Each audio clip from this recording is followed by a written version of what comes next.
നമസ്കാരം കൂട്ടുകാരെ. Gold winner presents master chef Pillai 1 minute breakfast partner grain and ഗ്രേറ്റ്സിന്റെ പുതിയൊരു എപ്പിസോഡിലേക്ക് എല്ലാ പ്രേക്ഷകർക്കും സ്വാഗതം. എന്നത്തെ പോലെ ഇന്നും നമുക്കൊരു ഗസ്റ്റ് ഉണ്ട്. നമുക്ക് സ്വാഗതം ചെയ്യാം സീമാജി നായർ. നമസ്കാരം.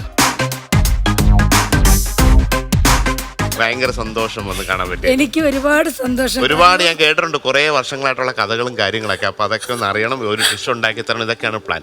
അപ്പൊ എങ്ങനെയാണ് ഈ 2024 പുതിയ കാര്യങ്ങളൊക്കെ ആദ്യം പറഞ്ഞു കേൾക്കാം. 24 കുറച്ച് നല്ല വർഷമായിട്ടാണ് തുടക്കത്തിൽ ഫീൽ ചെയ്യുന്നത്. അതെ, ഈ വർഷം മുഴുവൻ അങ്ങനെ പോട്ടെ. അതെ അതെ, കഴിഞ്ഞ വർഷം കുറച്ച് മോശമായിരുന്നു.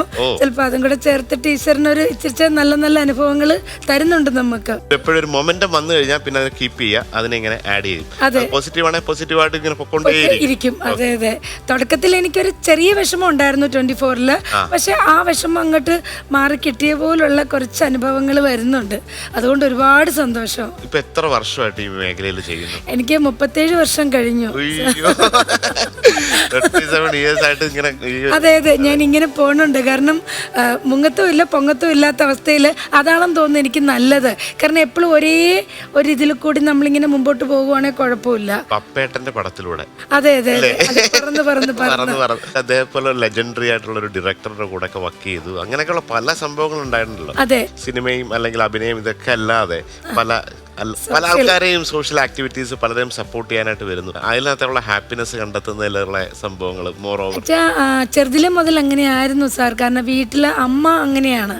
അമ്മയുടെ കയ്യിൽ ഒന്നും ഇല്ലെങ്കിൽ പോലും അമ്മ എന്താ ചെയ്യണമെന്ന് വെച്ചാൽ കടം മേടിച്ചു പോലും മറ്റുള്ളവരെ സഹായിക്കുന്ന ഒരാളായിരുന്നു. ചേർത്തല സുമതി എന്നാണ് പേരമ്മ, നടിയായിരുന്നു. അപ്പൊ ശരിക്കും പറഞ്ഞാൽ അമ്മ ഈ മറ്റുള്ളവരെ സഹായിച്ച് എനിക്ക് മൂത്തത് ചേച്ചിയാ, സിംഗറാ, രേണുകാ ഗിരിജൻ എന്ന് പറയും. ഇപ്പം ചേച്ചിയുടെ കല്യാണത്തിന് പോലും ഒരു കമ്മൽ പോലും നമ്മൾ സ്വർണ്ണക്കമ്മൽ പോലും ഇടാതെയാണ് ചേച്ചിയെ കല്യാണം കഴിപ്പിച്ചു വിടുന്നതെന്ന് വെച്ചാൽ ഒന്നും ഉണ്ടായിരുന്നില്ല കയ്യിൽ. അപ്പം അങ്ങനെ ഒരു അമ്മയുടെ മോളാണ്. അപ്പോൾ അമ്മ ചെറുതിലെ കാണിച്ചു തന്ന കാര്യങ്ങൾ അല്ലെങ്കിൽ നടത്തിവിട്ട വഴികളിലൂടെയാണ് ഇപ്പോഴും യാത്ര ചെയ്തുകൊണ്ടിരിക്കുന്നത്. പിന്നെ അമ്മയ്ക്ക് ക്യാൻസർ ബാധിതയായിട്ട് RCCയിൽ കുറച്ചു കാലം ഉണ്ടായിരുന്നു. അപ്പോൾ ആ ടൈമിൽ നമ്മൾ അമ്മയ്ക്ക് കൂട്ടു നിൽക്കുമ്പോൾ ഒരുപാട് ആൾക്കാർ, അപ്പം നമ്മൾ വലിയ പണക്കാരല്ല, പക്ഷേ തീരെ നിവൃത്തിയില്ലാത്ത വരുന്ന ആൾക്കാരുടെ വിഷമങ്ങളൊക്കെ നമ്മൾ കണ്ടിട്ടുണ്ട്. അപ്പം അന്ന് ഞാൻ മനസ്സിൽ വിചാരിച്ചു, എന്തെങ്കിലും നമ്മുടെ കയ്യിൽ കിട്ടുമ്പോൾ കുറച്ചുകൂടി സ്ട്രോങ് ആയിട്ട് മറ്റുള്ളവരെ നമുക്ക് സഹായിക്കണം തോന്നി. ഓക്കെ, പറയുന്നതിനിടയ്ക്ക് ഇന്നൊരു ഡിഷ് നമ്മളൊക്കെ ഉണ്ടാക്കി തരണം. അപ്പൊ ഇന്നത്തെ ഇത് വെച്ചിട്ട് ചെമ്മീനും ബ്രോക്കലിയാണ്. അപ്പൊ കുറച്ച് ബട്ടർ ഉണ്ട്, ഗാർലിക് ഉണ്ട്. അപ്പൊ butter garlic Chemmeen with some broccoli. എന്തൊക്കെയാണ് സീമയുടെ ഇഷ്ട ഭക്ഷണത്തെ കുറിച്ച്? എനിക്ക് ഏറ്റവും ഇഷ്ടം വല്ലോ കപ്പയോ ചക്കയോ ആണ്. നന്നായിട്ട് കുക്ക് ചെയ്യോ അതോ എങ്ങനെയാണ്? അത്യാവശ്യം കുക്ക് ചെയ്യും. കേരള ഭക്ഷണം, നാടൻ ഭക്ഷണമാണ് കഴിക്കുന്നതാണ് ഏറ്റവും ഇഷ്ടം. അതെ അതെ അതെ, കാരണം ഇപ്പൊ എവിടെ നമ്മൾ വിദേശത്തൊക്കെ ചെല്ലുമ്പോ ഇവിടുന്ന് എന്റെ ചേച്ചിയുടെ മോനൊക്കെ ഉണ്ട്, അവര് പറഞ്ഞു വിടും, ആന്റി അവിടെ ചെന്നിട്ട് ഇന്ന ഭക്ഷണം ടേസ്റ്റ് ചെയ്യണം, ഇന്ന റെസ്റ്റോറൻറ്റ്സ് ഉണ്ട്. പക്ഷെ അവിടെ ചെന്നിട്ട് എന്നെ വിളിച്ച് ചോദിക്കും, ആന്റി ഏതൊക്കെ റെസ്റ്റോറൻറ്റിൽ പോയി ഏതൊക്കെ ഫുഡ് ടേസ്റ്റ് ചെയ്തു. അപ്പം ഞാൻ പറഞ്ഞു, ഇന്ന് മറ്റേ ജംഷീറിന്റെ വീട്ടിൽ പോയപ്പോൾ അവിടെ കപ്പ വേവിച്ചതുണ്ടായിരുന്നു, മീൻകറി ഉണ്ടായിരുന്നു, ഇതാണ് പറയുന്നത്. അപ്പം ചോദിക്കും, ഇവിടെ ആന്റി കഴിക്കുന്നത് അത് തന്നെ, അവിടെ അത് തന്നെയാണല്ലോ കഴിക്കണേ. 35 വർഷത്തിനിടയിൽ ഒരുപാട് സ്ഥലങ്ങളിൽ ട്രാവൽ ചെയ്തിട്ടുണ്ട്. ഒത്തിരി സ്ഥലങ്ങളിൽ ഇതേപോലെ സിനിമയുടെ ലൊക്കേഷൻസ് കാര്യങ്ങളൊക്കെ ആയിട്ട് പോയിട്ടുണ്ടാവും. അപ്പൊ അതിലൊക്കെ പോയി ഏറ്റവും ഓർമ്മയിൽ നിൽക്കുന്ന ഒരു ഫുഡ് മെമ്മറി എന്ന് പറഞ്ഞാൽ? അതെനിക്ക് ആ മെമ്മറി സാറിന്റെ എടുത്തു വന്നപ്പോഴത്തേനുമാണ് ഇവിടെ. വർഷം കഴിയുമ്പോ ആരെങ്കിലും ചോദിച്ചാൽ ഇതുവരെ 35 ഇയേഴ്സിൽ വേറെ എന്നാന്നറിയോ, ഞാൻ അങ്ങനെ പോയിട്ട് പൊതുവെ പുറത്തുനിന്ന് അങ്ങനെ ഫുഡ് കഴിക്കാൻ ഒരു വലിയ താല്പര്യം കാണിക്കുന്ന ആളല്ല. എവിടെ പോയാലും ഏതെങ്കിലും ഒരു വീട്ടിൽ കൂടും, എന്നിട്ട് പറ്റുമെങ്കിൽ അവിടെ അടുക്കള അങ്ങോട്ട് കയ്യിലോട്ട് എടുക്കും. കാരണം പണ്ട് ഒരു അമേരിക്കൻ ഷോയ്ക്ക് പോയപ്പം അന്ന് നെടുമുടി വേണുവേട്ടൻ, രാജീവ് നാസാറൊക്കെ ആയിരുന്നു.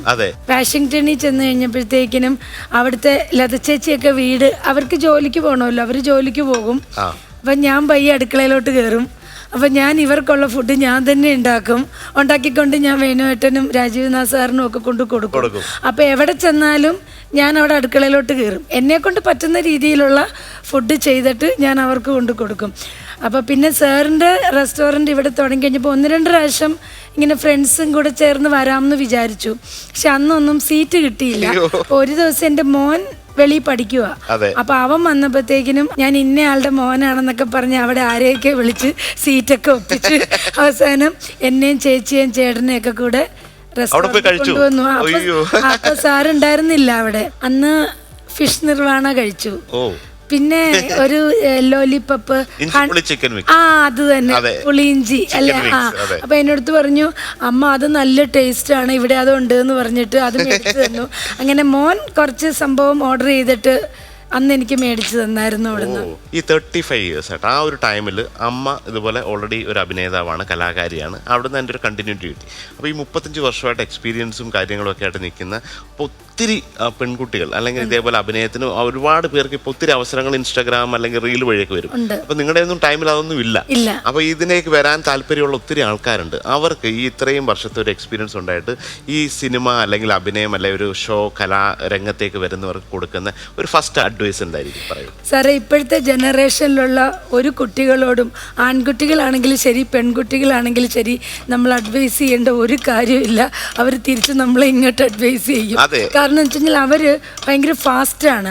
പിന്നെ ഞാൻ കണ്ടിട്ടുള്ള പുതിയതായിട്ട് വന്ന കുറേ കുട്ടികളെ കണ്ടിട്ടുള്ളതിൽ ആർക്കും വലിയ കമ്മിറ്റ്മെൻറ്റ്സ് ഒന്നും ഇതിനകത്തില്ല.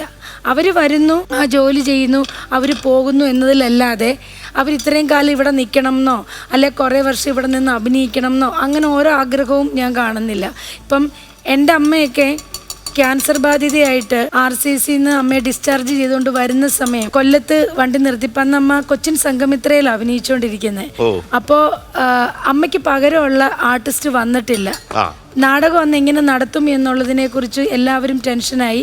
ചേച്ചിയെ മിസ്സിങ് ആണ്. കാരണം ചേച്ചിയെ വഴിയിൽ നിന്ന് ഒരു വണ്ടിയിൽ കയറ്റണമായിരുന്നു. ആ ചേച്ചിയെ പകരമുള്ള ചേച്ചിയെ വണ്ടിയിൽ കയറ്റിയില്ല. അങ്ങനെ കൊല്ലത്ത് നാടകം അവതരിപ്പിക്കാൻ പോകുമ്പോൾ 2 നാടകമാണ് ബുക്കിംഗ് ആണ്. ഞാൻ അമ്മയും കൊണ്ട് RCCന്ന് വരുവാണ്. സൗദാമിനി ചേച്ചി ഇല്ല. എന്ത് ചെയ്യും? നാടകം എന്ത് ചെയ്യും? ഇന്ന് 2 നാടകവും മുടങ്ങും, ഭയങ്കര ഇഷ്യൂ ആകും. അവർ ചോദിക്കുന്ന നഷ്ടപരിഹാരം കൊടുക്കണമെന്ന് പറഞ്ഞെടുത്ത് ഈ സർജറി ചെയ്ത് വരുന്ന അമ്മ, മേജർ സർജറിയാണ്, ഇവിടുന്ന് കംപ്ലീറ്റ് ട്യൂബ്സ് ഒക്കെ ഇട്ടിരിക്കുകയാണ്. ഈ വയ്യാത്ത എൻ്റെ അമ്മ അന്ന് 2 സ്റ്റേജിൽ നാടകത്തിന് കയറി എന്നുള്ളതാണ് അമ്മ പറഞ്ഞത്. ഇത്രയും കാലം ഞാനുണ്ടത് ഇന്ന് സംഘമിത്രയുടെ ചോറാണ്. അപ്പം നിങ്ങൾക്കൊരു പ്രശ്നം വരുമ്പോൾ ഞാൻ ജീവനോടെ ഇരിക്കേ ഇത് നടക്കില്ല എന്ന് പറഞ്ഞിട്ട് അപ്പോൾ എല്ലാവരും എതിർത്തു. കാരണം ഇത്രയും സർജറി കഴിഞ്ഞ് വരുന്ന ഒരാളാണ്. അപ്പം അമ്മ അഭിനയിക്കുമ്പം നമുക്ക് കാണാം, അരിഞ്ഞു കളയുമെന്നൊക്കെ പറയുമ്പം ഇവിടുന്ന് ഇങ്ങനെ ഒരു ട്യൂബ് ഇങ്ങനെ തള്ളുന്നുണ്ട്, ഇവിടെയൊക്കെ നനയുന്നുണ്ട്. കാരണം ബ്ലഡൊക്കെയാണ് വന്നുകൊണ്ടിരിക്കുന്നത്. അത്രയും റിസ്ക് എടുത്ത് അഭിനയിച്ച ഒരു അമ്മയുടെ മോളാണ് ഞാൻ. അപ്പം എന്താന്ന് വെച്ച് കഴിഞ്ഞാൽ നമുക്ക് ഒരു കമ്മിറ്റ്മെന്റ് അല്ല, ആ ഒരു ബെഞ്ച് മാർക്ക് ഒക്കെ സെറ്റ് ചെയ്ത് വരുമ്പോൾ തീർച്ചയായിട്ടും ഇപ്പോഴത്തെ ഈ കമ്മിറ്റ്മെന്റ് അല്ലെങ്കിൽ വളരെ യങ്സ്റ്റേഴ്സിന്റെ അതൊക്കെ കാണുമ്പോൾ നിങ്ങൾക്ക് തീർച്ചയായും കാരണം പലരും ഇപ്പോൾ ഒരു ചെറിയ ജലദോഷം വന്നാൽ, ഒരു കുഞ്ഞ് തലകറക്കം വന്നാൽ, ഒരു പനി വന്നാൽ, മൂഡ് സ്വിംഗ് വന്നു കഴിഞ്ഞാൽ എനിക്കിപ്പം അഭിനയിക്കാൻ പറ്റില്ല, എനിക്ക് മൂഡ് ഔട്ടാണ്, അല്ലെ ഇന്നലെ രാത്രി ഉറങ്ങിയില്ല, തലവേദനയാണെന്ന് പറഞ്ഞ് ഷൂട്ടിംഗ് മുടക്കുന്ന ആൾക്കാരുടെ ഇടയിലാണ് ഞാനിപ്പോൾ അഭിനയിച്ചുകൊണ്ടിരിക്കുന്നത്. എനിക്കും ഇപ്പോൾ ഒരു ഷെഫിന്റെ ഒക്കെ ഒരു ജോലിയിൽ ഞാനൊക്കെ ചെയ്ത സമയത്ത് തുടക്ക സമയത്ത് 90 മണിക്കൂറാണ്. അന്നതൊന്നും അറിയേയില്ല നമുക്ക്. രാവിലെ 7 മണിക്ക് കയറുക, പിന്നെ അതിനകത്ത് എപ്പോഴാണ് തിരിച്ചു കയറുക എന്നുള്ളതൊന്നുമില്ല. അപ്പോൾ 1 മണിയാണെങ്കിൽ 1 മണി, രാത്രി 2 മണിയാണെങ്കിൽ 2 മണി, അങ്ങനെ ഒരു ജോലി ഉള്ള ഒരു വർഷങ്ങളോളം. അപ്പോൾ രാവിലെ കയറി കഴിഞ്ഞാൽ അറിയാലോ, ഭയങ്കര ബിസി ആയിട്ടുള്ള സമയം. ഈ പറഞ്ഞപ്പോൾ എൻ്റെയൊക്കെ ഇപ്പോൾ അതിൻ്റെ ആവശ്യമില്ല. ഇപ്പം നമുക്ക് ഇപ്പോഴുള്ള ഒരാൾക്ക് ഒരു 8 hours 9 hours ചിലപ്പോൾ ഒരു 12 hours മാക്സിമം. അതിൻ്റെ ഇടയിൽ ബ്രേക്ക് ഉണ്ട്. ഇത് ബ്രേക്കോ ഭക്ഷണം കഴിക്കാനോ കിച്ചണിൽ നിന്നൊക്കെയാണ് കഴിക്കുന്നത്. അപ്പോൾ ആ ഒരു ടൈമിൽ ഞങ്ങളുടെയൊക്കെ, ഞാൻ മാത്രമല്ല എൻ്റെയൊക്കെ ആ കാലഘട്ടത്തിൽ ജോലി ചെയ്ത ആൾക്കാരൊക്കെ ഇതാണ്. അന്നൊരു 90 മണിക്കൂർ ഒരാഴ്ച അല്ലെങ്കിൽ 100 hours വർക്ക് ചെയ്യുക എന്ന് പറഞ്ഞാൽ ഇറ്റ്സ് എ നോർമൽ സംഭവമാണ്. അപ്പോൾ ഇത് എനിക്ക് ശരിക്കും അത് കേട്ടപ്പോൾ ഞാൻ ആ ഒരു ടൈമിലേക്ക് ആൾക്കാരുടെ ഭയങ്കര പിന്നെ എൻ്റെ കാല് കുറച്ചും ഒന്ന് ലിഗ്മെന്റ് ടയർ അടിച്ചു. കാല് നിലത്ത് കുത്താൻ പറ്റാത്ത അവസ്ഥയാണ്. കൊല്ലത്ത് വർക്ക് നടക്കുക. അപ്പോൾ ശരിക്കും പറഞ്ഞു കഴിഞ്ഞാൽ കാല് നിലത്ത് കുത്താൻ പറ്റില്ല, ഇങ്ങനെ നമുക്ക് നിൽക്കാൻ പറ്റില്ല. സത്യത്തിൽ വേണമെങ്കിൽ ഷൂട്ടിംഗ് എനിക്ക് മുടക്കാം. പക്ഷെ ഞാൻ എറണാകുളത്ത് നിന്ന് കാറിൻ്റെ പുറകിൽ ഈ കാലും നീട്ടി വെച്ചിട്ട് ഭയങ്കര പെയിൻ ആയിരിക്കുന്ന സമയത്ത് തന്നെയാണ് ഞാൻ പോയി കൊല്ലത്ത് അഭിനയിക്കുന്നത്. ഇനി നമുക്ക് കുക്കിംഗ്. ആദ്യം തന്നെ കുറച്ച് ബട്ടർ ഒന്ന് ചൂടാക്കാണ്. ഇത് വളരെ സിമ്പിൾ റെസിപ്പിയാണ്. കുറച്ച് ചെമ്മീൻ എടുത്തിട്ട് സോൾട്ട്, ബ്ലാക്ക് പെപ്പർ, ഇഞ്ചിയും വെളുത്തുള്ളിയും ഫൈനായിട്ട് ചെയ്തിട്ട് ഒന്ന് 2 minutes മറിനേറ്റ് ചെയ്യുന്നു. ഈ ബട്ടറിൽ ഇത് ഗ്രില്ല് ചെയ്തിട്ട് ഇതിനോടൊപ്പം തന്നെ ഈ ബ്രോക്കലി ആയിട്ടുള്ള ഒരു, എല്ലാവർക്കും ഇപ്പോൾ ഹെൽത്തി റെസിപ്പീസ് ഒക്കെ ഒരു വേണം എന്നുള്ളൊരു സംഭവമാണ്. അപ്പോൾ ഇത് ജസ്റ്റ് ബട്ടറിനകത്ത് പ്രോൺസും വെജിറ്റബിൾ, അത് ബ്രോക്കലി ആണോ ക്യാരറ്റ് ആണോ കോളിഫ്ലവർ ആണോ എന്ത് വേണമെങ്കിലും ആഡ് ചെയ്തിട്ട് ഒരു ഫുൾ മീലായിട്ട് ഈവനിങ് കഴിക്കേണ്ട ഒരു സാധനമാണിത്. വൈകുന്നേരത്തെ ഒരു ഡിന്നറിന് നമ്മൾ ഒത്തിരി മീറ്റും അല്ലെങ്കിൽ പൊറോട്ട അല്ലെങ്കിൽ ചോറ് ചപ്പാത്തി ഒക്കെ കഴിക്കുന്നതിന് പകരം ഇങ്ങനെ ഒരു കംപ്ലീറ്റ് ഇഷ്ടപ്പെട്ട ഇത് ഫിഷ് ആണെങ്കിൽ ഫിഷ് ആക്കാം. പ്രോൺസിന് പകരം എന്ത് വേണം. പ്രോൺസിന് പകരം ഫിഷ്, ചിക്കൻ ചെയ്യാം. ചിക്കൻ്റെ ബ്രസ്റ്റ് പീസ് എടുത്ത് ചെറുതായിട്ട് ഇങ്ങനെ ഇതേപോലെ തന്നെ ഗ്രില്ല് ചെയ്തിട്ട് കഴിക്കാം. സാറ് കുക്കിങ് ശരിക്കും പറഞ്ഞു കഴിഞ്ഞാൽ ചെറുതിലേ മുതലുള്ള ചെറുതിലെ നമ്മൾ വീട്ടിലൊക്കെ നമ്മളെ അമ്മയുടെ കൂടെ ഒക്കെ ഭക്ഷണം കഴിയും. അന്നൊന്നും ഒരു കുക്ക് ചെയ്യാൻ വേണ്ടിയിട്ട് പഠിക്കല്ലോ, അല്ലാതുള്ള കണ്ടാണ്. പിന്നീട് പ്രൊഫഷണലായിട്ട് ഒരു റെസ്റ്റോറൻറ്റിൽ ജോലി ചെയ്തതിന് ശേഷം ഇതിനോട് ഭയങ്കര താല്പര്യം, പാചകിക്കുന്നതിനുള്ള പിന്നെ അങ്ങനെ ഒരു സംഭവം. അതിനകത്ത് നമ്മൾ നിങ്ങളിപ്പോൾ അഭിനയം നാടകം എന്ന് പറയുന്ന നാടകത്തിന് വേണ്ടിയിട്ട് ഇപ്പോഴും ഒരു സ്റ്റേജ് പെർഫോമൻസ് ചെയ്യാൻ പറ്റിയ അതല്ലേ. ഈ പ്രോൺ എന്ന് പറയുന്ന സാധനമാണ് ഏറ്റവും വേഗത്തിൽ കുക്ക്. 5 മിനിറ്റ് 3 മിനിറ്റ് ഓരോരുത്തരുടെ ഇതാണ്. ഇതിപ്പോ ആ പിങ്ക് കളറിലോട്ട് മാറുന്ന സമയത്ത് തന്നെ ജസ്റ്റ് അതിന്റെ അതെ ഇനി കുറച്ച് നമ്മളുടെ ഇവിടെ ചെയ്യുമ്പോൾ ഈ വാലൊന്നും കാണിക്കാറില്ല. അത് നമ്മള് ആ വാലിന്റെ അറ്റമൊക്കെ നമ്മൾ സാധാരണ അവിടെ കൂടെ ഇതൊരു റെസ്റ്റോറൻറ്റിലൊക്കെ കാണാൻ ആളൊക്കെ താല്പര്യം. സ്റ്റാർട്ടർ ഡിഷാണ്. അപ്പൊ അതിങ്ങനെ ഒരു വൺ ബൈറ്റ് പിടിക്കുക, ഒരു കഴിക്കുക, അടുത്ത് ആ ഒരു രീതിയിലാണ്.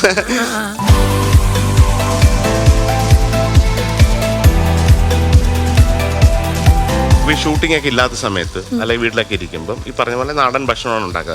അപ്പോൾ ആളുകൾക്ക് ആരെങ്കിലും ഒരു ഗസ്റ്റ് ഒക്കെ വന്നു കഴിഞ്ഞാൽ എന്ത് ഭക്ഷണമൊക്കെയാണ് ഉണ്ടാക്കി കൊടുക്കുക? ഞാൻ ഏകദേശം നാടൻ ഭക്ഷണം, ചൈനീസ് ഒന്നും അങ്ങനെ കൂടുതൽ ഇപ്പൊ ഫ്രൈഡ് റൈസ് അല്ലെങ്കിൽ ചില്ലി ചിക്കൻ, ബട്ടർ ചിക്കൻ അങ്ങനത്തെ കുറച്ച് സാധനങ്ങളൊക്കെ ഉണ്ടാക്കും.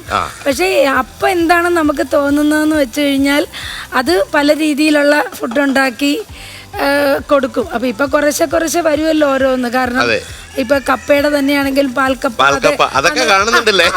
അതുണ്ട്. ഞാനിപ്പോ കഴിഞ്ഞ ദിവസം വീട്ടിലിങ്ങനെ ഗസ്റ്റ് വന്നപ്പോ ഇതുപോലെ പാൽക്കപ്പ, അതുപോലെ തന്നെ ബീഫ് ഡ്രൈ ഫ്രൈ ചെയ്തു. അങ്ങനെ കുറേ സാധനങ്ങൾ ഇപ്പൊ ഉണ്ടാക്കിയായിരുന്നു. കാരണം എനിക്കിത് ഭയങ്കര ഇഷ്ടമുള്ള ഒരു കാര്യമാണ് കുക്കിംഗ്. അപ്പൊ അതുകൊണ്ട് ഞാൻ എപ്പോഴും ഇതിന്റെ പുറകെ ഇങ്ങനെ നടക്കും. അപ്പൊ ഈ ഒഴിവ് സമയങ്ങളിൽ എന്തൊക്കെയാണ് വേറെ ഇൻട്രസ്റ്റ്, ഹോബീസ്? അതിനുള്ള അതോ സമയം കിട്ടാറില്ല? ഇപ്പൊ അഭിനയത്തിന്റെ തിരക്കല്ല, കൂടുതലും ഈ സോഷ്യൽ വർക്കുകൾ വരുമ്പോഴെന്ന് പറഞ്ഞു കഴിഞ്ഞാൽ നമ്മൾ ഈ ഓരോരുത്തരുടെ, കാരണം ഫുൾ ടൈം ഫോണായിരിക്കും. ഇപ്പോൾ ഒരു ദിവസം ഒരു മിനിമം ഒരു 100ഓളം പേരുടെ കോളുകളും മെസ്സേജസും വരും. നമുക്ക് ഒരുപാട് മനസ്സിന് വിഷമം ഉണ്ടാക്കും സാർ. കാരണം എല്ലാവരിലേക്കും നമുക്ക് സഹായം ഒരിക്കലും എത്തിക്കാൻ പറ്റില്ല. പക്ഷെ ഓരോരുത്തരുടെ അവസ്ഥ കാണുമ്പോൾ നമുക്ക് ഭയങ്കര വിഷമം തോന്നും. കാരണം എങ്ങനെ അവരെ ഒന്ന് രക്ഷപ്പെടുത്താം, അല്ലെ എങ്ങനെ അവരെ ഒന്ന് കൈപിടിച്ചൊന്ന് ഉയർത്തി കൊണ്ടുവരാം എന്നുള്ളതിനെ കുറിച്ചുള്ള ചിന്തകളായിരിക്കും. കുറേ കാര്യങ്ങൾ ചെയ്യുമ്പോൾ ആളുകൾ അറിഞ്ഞറിഞ്ഞ് പലരും ഒരു പ്രശ്നങ്ങളുള്ളപ്പം നമ്മളെ തേടിയെത്തും, അല്ലെങ്കിൽ നിങ്ങളെ വിളിച്ചാൽ ഒരു സഹായം കിട്ടിയേക്കും. അപ്പോൾ ഇതൊക്കെ ഡീൽ ചെയ്യാനും അല്ലെങ്കിൽ ഇതിനെ സഹായിക്കാനൊക്കെ ആയിട്ട് എന്തെങ്കിലും ഒരു ടീമായിട്ടാണോ ഇതെല്ലാം ഒറ്റയ്ക്കാണോ? ഇപ്പോൾ ചെയ്യുന്നതെല്ലാം ഞാൻ ഒറ്റയ്ക്ക് തന്നെയാണ്. പക്ഷേ നമുക്കിപ്പം കുറച്ചൊക്കെ പൈസ കൊണ്ടൊക്കെ കുറച്ച് പേര് നമ്മളെ സഹായിക്കും. അത് ഞാൻ എൻ്റെ അക്കൗണ്ടിലേക്കല്ല മേടിക്കുന്നത്. ആർക്ക് ആണോ ആവശ്യം എന്ന് പറഞ്ഞാൽ അതിനൊരു സ്പോൺസറെ കണ്ടെത്തി അവരുടെ അക്കൗണ്ട് നമ്പറും ഡീറ്റെയിൽസും അവർക്ക് കൊടുക്കും. അപ്പൊ അവര് ഡയറക്റ്റ് അവരെ സഹായിച്ചോളും. കാരണം നമ്മുടെ അക്കൗണ്ടിൽ കൂടി വന്നിട്ട് അങ്ങോട്ട് കൊണ്ട് കൊടുക്കുന്നതിൽ നല്ലത് അവര് തന്നെ കൊടുക്കുമ്പോൾ അതിനൊരു സുതാര്യത വരുമല്ലോ. കാരണം ആർക്കാണ് കൊടുത്തത്, എങ്ങനെയാ കൊടുത്തത് എന്നുള്ളത് അവർക്ക് അറിയാൻ പറ്റുമല്ലോ. അപ്പൊ അങ്ങനെയാണ് ഞാനിപ്പോ ചെയ്തുകൊണ്ടിരിക്കുന്നത്. നമ്മുടെ ചെമ്മീൻ ആൻഡ് ബ്രോക്കലി ഇത് റെഡി ആയിട്ടുണ്ട്. ബട്ടർ ഗാർലിക് ഇതൊരു സ്റ്റാർട്ടറായിട്ട് കഴിക്കാം, അല്ലെ മെയിൻ കോഴ്സ് ആയിട്ട് കഴിക്കാം.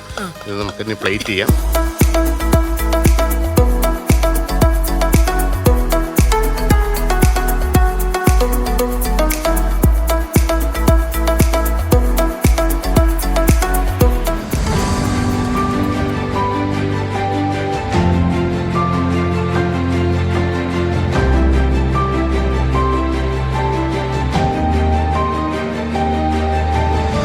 സാറുണ്ടാക്കിയത് സാറിൻ്റെ കൈ കൊണ്ട് തന്നെ മേടിച്ച് കഴിക്കാന്ന് വെച്ചാൽ അതൊരു ഭയങ്കര ഭാഗ്യമായിട്ടാണ് ഞാൻ കരുതുന്നത്.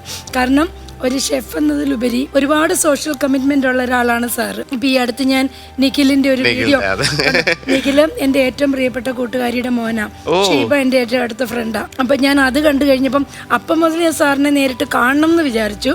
പക്ഷെ ദൈവത്തിന്റെ ഭാഗ്യം കൊണ്ട് എനിക്ക് ഫ്ലവേഴ്സിന്റെ ഈ ഫ്ലോറിൽ തന്നെ എനിക്ക് കാണാൻ പറ്റി, ഫുഡ് കഴിക്കാൻ പറ്റി. അടിപൊളിയായിട്ടുണ്ട്. എന്നാണെങ്കിലും ഞാനിത് വീട്ടിൽ ചെന്നിട്ടുണ്ടാക്കും. വളരെ ഈസി ആയിട്ട് നിങ്ങൾക്ക് ഉണ്ടാക്കാം. സിമ്പിൾ ഇൻഗ്രീഡിയൻസ് ആണ്. അതിന് തന്നെ ചെമ്മീൻ, ചെറിയ ചെമ്മീനാണ് ഏറ്റവും ബെസ്റ്റ്. അതിനകത്ത് കുറച്ച് ഓയിൽ, സോൾട്ട്, പെപ്പർ, ഗാർലിക് ഇട്ടിട്ട് ഒന്ന് മറിനേറ്റ് ചെയ്ത് വെക്കുക. അതിനുശേഷം ബ്രോക്കലിയാണ് നിങ്ങൾ എടുക്കുന്നതെങ്കിൽ ബ്രോക്കലി ഒന്ന് ബ്ലാൻഡ് ചെയ്യാനായിട്ട് വെള്ളത്തിനകത്ത് ലേശം ഉപ്പിട്ട് തിളയ്ക്കുമ്പോൾ ഈ ബ്രോക്കലി കട്ട് ചെയ്തിട്ട് ഒരു 2 മിനിറ്റ്സ് എടുത്ത് മാറ്റി വയ്ക്കുക. എന്നിട്ടൊരു പാനിനകത്ത് ബട്ടർ ഇട്ടിട്ട് ഒന്ന് മെൽറ്റ് ആവുന്ന സമയത്ത് ഈ മറിനേറ്റ് ചെയ്ത പ്രോൺ ഇടുക. എന്നിട്ട് അതിനെ ഒരു 2 മിനിറ്റ് ഈച്ച് സൈഡ് ഒന്ന് ഗ്രില്ല് ചെയ്ത് ഒരു ഗ്രിൽ മാർക്കിൻ്റെ പിങ്ക് കളറായിട്ട് മാറുന്ന സമയത്ത് ആവശ്യത്തിന് കുറച്ച് ബ്ലാക്ക് പെപ്പർ ഇടുക. അതിൻ്റെ സൈഡിലേക്ക് മാറ്റി വെച്ചിട്ട് കുറച്ച് ബട്ടറിനകത്ത് ഈ ബ്ലാൻഡ് ചെയ്ത ബ്രോക്കലിയും കൂടി ഇട്ടിട്ട് രണ്ടും കൂടെ മിക്സ് ചെയ്ത് കഴിഞ്ഞാൽ സിമ്പിളായിട്ട് വളരെ ഹെൽത്തി, ഭയങ്കര ടേസ്റ്റിയാണ്. നിങ്ങൾക്ക് പ്രോണിൻ്റെ ടേസ്റ്റ് ശരിക്കും ആസ്വദിക്കാൻ പറ്റും. വേണമെങ്കിൽ കുറച്ച് ലൈം ജ്യൂസൊക്കെ നിങ്ങൾക്ക് ആഡ് ചെയ്യാം. അല്ലെങ്കിൽ നിങ്ങൾക്ക് ഇഷ്ടപ്പെട്ട കുറച്ചുകൂടെ വെജിറ്റബിൾ, കുറച്ച് ക്യാരറ്റോ അല്ലെങ്കിൽ കോളിഫ്ലവറോ അല്ലെങ്കിൽ എന്ത് തന്നെ ആയാലും കുഴപ്പമില്ല. അപ്പോൾ ഈ പ്രോണിൻ്റെ കൂടെ ഇതിട്ടിട്ട് ഈസി ആയിട്ട് ഉണ്ടാക്കാൻ പറ്റുന്ന ഡിഷാണ്. തീർച്ചയായിട്ടും ട്രൈ ചെയ്യണം. ഇത് നമുക്കിതൊരു സ്പെഷ്യൽ ഗസ്റ്റ് കൂടെ ഉണ്ട്. ആലുവയിൽ നിന്ന് ആൻ്റണിയാണ്. അദ്ദേഹത്തിൻ്റെ റെസ്റ്റോറൻറ്റും കാര്യങ്ങളൊക്കെ ഉണ്ട്. എന്താണ് കഥയെന്ന് നമുക്ക് ചോദിക്കണം. ഹായ്, നമസ്കാരം. എൻ്റെ പേര് ആൻ്റണി ചെറിയാൻകട്ടയ്ക്ക്. ഞാൻ കുഷിനി എന്നൊരു കാഷ്വൽ ഫൈൻ ഡൈൻ റെസ്റ്റോറൻറ്റ് നടത്തി വരികയാണ്. ആലുവയിലുണ്ട്, കാക്കനാടുണ്ട്. ഷെഫ് എനിക്ക് ഏറ്റവും കൂടുതൽ അദ്ദേഹത്തിലേക്ക് അട്രാക്ട് ചെയ്യിപ്പിച്ചത് അദ്ദേഹം ഒരു റെസ്റ്റോറൻറ്റ് ഓപ്പറേറ്റ് ചെയ്യുന്ന കാര്യങ്ങൾ നമുക്ക് ബ്രീഫ് ചെയ്യാറുണ്ട്. അതാണ് എന്നെ കൂടുതൽ പുള്ളിയിലേക്ക് അട്രാക്ട് ചെയ്യിപ്പിച്ചത്.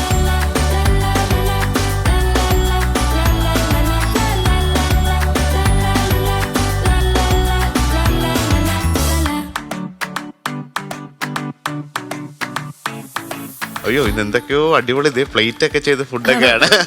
ആന്റണി പറയൂ, എവിടെയാണ്, എന്താണ് സംഭവം? ആലുവയിൽ നിന്നാണ് വരുന്നത്. എനിക്ക് ആലുവയിലും കാക്കനാടായിട്ട് ഒരു കാഷ്വൽ ഫൈൻ ഡൈൻ റെസ്റ്റോറന്റ് ഉണ്ട്. കുഷിനി എന്നാണ്, ക്യുസിനിയാണ് ഞങ്ങൾ പ്രൊനൗൺസ് ചെയ്യുന്നത്. കുഷിനി എന്നുള്ളതാണ് നമ്മുടെ ക്യുസീനും രണ്ടുകൂടെ ചേർത്തിട്ട് ക്യുസിനി എന്ന് പറയും. CUSINY അതാണ് ഞങ്ങളുടെ റെസ്റ്റോറന്റ് പേര്. ചൈനീസ് ഉണ്ട്, അറബിക് ഉണ്ട്, അതുപോലെ തന്നെ കോണ്ടിനെന്റൽ ഉണ്ട്. ഇപ്പം എല്ലാം മിക്സ് ചെയ്തിട്ടുള്ള ഒരു മെനു.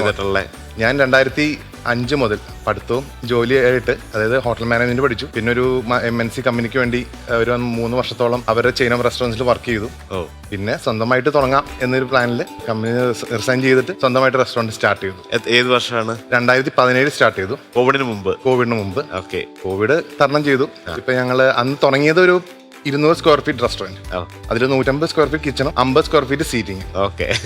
മിനിമം സ്പേസിൽ നിന്ന് മാക്സിമം ഔട്ട്പുട്ട്. ആ റെസ്റ്റോറന്റ് ഒക്കെ പ്ലാൻ ചെയ്തത് ആ ഒരു ഡിസൈനിലെ പ്ലാൻ ചെയ്തു, ഓപ്പറേഷൻ സ്മൂത്ത് ആക്കാൻ വേണ്ടി. പിന്നെ അവിടെ നിന്ന് ഒരു 3 വർഷം കഴിഞ്ഞപ്പോൾ ഞങ്ങൾ അത് ഒന്ന് വിപുലീകരിച്ചു. ആലുവയിൽ തന്നെ വേറൊരു സ്ഥലത്തേക്ക് ഒരു 50 സീറ്റിങ്ങിനോളം വലുതാക്കി. ഇപ്പൊ ഞങ്ങളുടെ 2ാമത്തെ ബ്രാഞ്ച് കഴിഞ്ഞ 2 മാസം മുമ്പ് കാക്കനാട് ഓപ്പൺ ചെയ്തു. ഇത് ഒരു ഷെഫ് ആവണം അല്ലെങ്കിൽ റെസ്റ്റോറന്റ് തുടങ്ങണം എന്ന് പറഞ്ഞിട്ട് ഈ മേഖലയിൽ വന്ന ഒരാളാണോ, അല്ലെങ്കിൽ എങ്ങനെയാണ് ഈ ഒരു ആഗ്രഹം ഉണ്ടായിരുന്നു? അതായത് റെസ്റ്റോറന്റ് ഫീൽഡ് എനിക്ക് ഭയങ്കര പാഷൻ എന്ന് പറയാൻ പറ്റില്ല. അതിന്റെ ഓപ്പറേഷൻ ഫ്ലോ എനിക്ക് ഭയങ്കര ഇഷ്ടമാണ്. അതെ, ഒരു റെസ്റ്റോറന്റ് ഓർഡർ എടുക്കുന്ന മുതൽ കസ്റ്റമറിന്റെ കയ്യിലേക്ക് തിരിച്ച് ഫുഡ് എത്തുന്നവരെയുള്ള ഫ്ലോ, അതെനിക്ക് ഭയങ്കര ഇഷ്ടമാണ്. അത് പഠിത്തമായിട്ടും അതിനെ കൂടുതൽ ഞാൻ എക്സ്പീരിയൻസ് ചെയ്ത് ഞാൻ ജോലി ചെയ്ത സ്ഥലത്താണ്. ഒരു MNC കമ്പനി ആയതുകൊണ്ടും അവരുടെ പ്രൊഫഷണലാണ്, അത് സിസ്റ്റമാറ്റിക് ആണ്. എത്ര റഷ് വന്നാലും നമുക്ക് ഹാൻഡിൽ ചെയ്യാവുന്ന രീതിയിലേക്ക് അവർ ആ സിസ്റ്റത്തിനെ അത് സിമ്പിൾ സിസ്റ്റം ആക്കി മാറി. എത്ര ബിസി ആണെങ്കിലും സിമ്പിളാണ് അവരുടെ പോയിന്റ് ഓഫ് വ്യൂവിൽ. സാറിന്റെ വീഡിയോസിൽ എനിക്ക് ഏറ്റവും ഇഷ്ടമുള്ള വീഡിയോസ് എന്ന് പറയുന്നത് സാർ റെസ്റ്റോറൻറ്റ് എങ്ങനെ ഓപ്പറേറ്റ് ചെയ്യാം എന്നുള്ള വീഡിയോസ് ഉണ്ട്. ഒരു മെനു എഞ്ചിനീയറിംഗ് എങ്ങനെ ചെയ്യാം, അതാണ് എനിക്ക് ഏറ്റവും കൂടുതൽ സാറിനെ അട്രാക്ട് ചെയ്തത്. Big fan of your work. Thank you so much. ഭയങ്കര സന്തോഷം. എന്താണ് ഇത് നമുക്ക് ഉണ്ടായിക്കൊണ്ടുവന്നത്? ഇത് ഞങ്ങൾ ചെയ്തേക്കുന്ന ഒരു ചാർക്കോൾ ഗ്രിൽ വിത്ത് കോണ്ടിനെന്റൽ സോസ് എന്ന് പറഞ്ഞു. കോണ്ടി നമ്മുടെ ഒരു ഓൺ പ്രിപ്പറേഷൻ സോസ് ആണ്. കുറച്ച് ഷെഷ്വാനും ചീസും ഫ്രഷ് ക്രീം വരുന്നൊരു സോസ് ആണ്. പിന്നെ അതിനകത്ത് ഷെഷ്വൻ പറയുമ്പോൾ ചൈനീസ് ആണ്, പോലും ഞങ്ങൾ ഇട്ടാണ് പേര് കോണ്ടിനെന്റൽ സോസ് ആണ്. നമ്മുടെ ഓൺ പ്രോഡക്റ്റ് ആയതുകൊണ്ട്. ഗ്രിൽഡ് എന്ന് പറഞ്ഞാൽ ചാർക്കോൾ ഗ്രിൽഡ് നമ്മുടെ ഓൺ മസാലയാണ്. ഒനിയൻ പേസ്റ്റ്, പെരിയം മുളക് നമ്മുടെ ഓൺ മസാല വെച്ചിട്ട് മാരിനേറ്റ് ചെയ്ത് അത് ഗ്രില്ല് ചെയ്ത് അതിന് മുകളിലേക്ക് ചീസും ക്രീം വരുന്ന ഈ സോസ് മോൾ ടോപ്പ് അപ്പ് ചെയ്യും. അതിന് കൂടെ തന്നെ ഞങ്ങളുടെ ഒരു സ്പെഷ്യാലിറ്റി സാധനം, അധികം എങ്ങും കിട്ടാത്തൊരു പ്രോഡക്റ്റ് ആണ് ജാതിക്ക മോക്ടെയിൽ. ജാതി മോക്ടെയിൽ എന്ന് പറയും. എൻ്റെ അമ്മയുടെ ഒരു പ്രിപ്പറേഷൻ ആണ്. ഞങ്ങളൊരു പ്രോഡക്റ്റ് ആക്കി മാർക്കറ്റിൽ ഇറക്കണമുണ്ട്, ബോട്ടിൽ ചെയ്ത്. അത് കാരണം കസ്റ്റമേഴ്സിന് കൊടുത്തു, അവർക്ക് ഭയങ്കര ഇഷ്ടപ്പെട്ടു. അവർ ഡെയിലി ചോദിക്കാൻ തുടങ്ങി, നിങ്ങൾ എനിക്ക് കുറച്ച് സിറപ്പായിട്ട് താ. അപ്പൊ അങ്ങനെ ഞങ്ങൾ ചെറിയ ടെൻഡർ ജാതിക്ക വെച്ചിട്ടാണോ അതോ ജാതിക്കയുടെ തൊണ്ട് പച്ചയോ അതോ പഴുത്തത്? എന്റെ വീട് ജാതിത്തോട്ടം നടക്കും. അതെ, കാ പൊട്ടി കായും പത്രിയും അപ്പൻ വിൽക്കും. അതെ, തൊണ്ട് പിറക്കി ഞാൻ ജ്യൂസ് ഉണ്ടാക്കിയ ഹോട്ടലിൽ ഒരു പോയിന്റ് ഓഫ് വ്യൂല് അപ്പനേക്കാൾ കൂടുതൽ പൈസ ജാതിക്കുന്ന ഞാൻ ഉണ്ടാക്കണ്ടേ. ഇത്രയും വലിയൊരു ഫുഡൊക്കെ ഇരിക്കുമ്പോൾ നമുക്ക് ഇനി അത് ടേസ്റ്റ് ചെയ്യാം.